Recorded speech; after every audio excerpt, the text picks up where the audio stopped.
సాధికారకతకు చారిత్రాత్మక చట్టం. దీని పేరు నారీ శక్తి వందన్ అధినియం. ఇప్పుడైతే మన దేశ రాజకీయాల్లో మహిళలు ఎక్కువగా ఉండటానికి ఈ చట్టం అయితే బాగా సహాయం చేస్తుంది. లోక్సభలో అలాగే రాష్ట్ర అసెంబ్లీలలో మహిళలకు 1/3 అంటే 33% సీట్లు రిజర్వ్ చేస్తారు. దేశంలో సగం జనం మహిళలే కదా, కాబట్టి వాళ్లకు అంటే మాకు నిర్ణయాలు తీసుకునే అధికారంలో సరిపడ వాటా ఉంటుంది అనేదే ఈ చట్టం లక్ష్యం.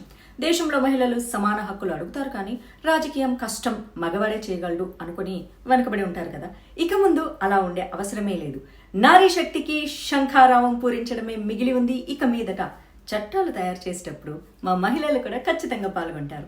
చాలా మంది మహిళలు నాయకత్వం వహించే అవకాశం వస్తుంది.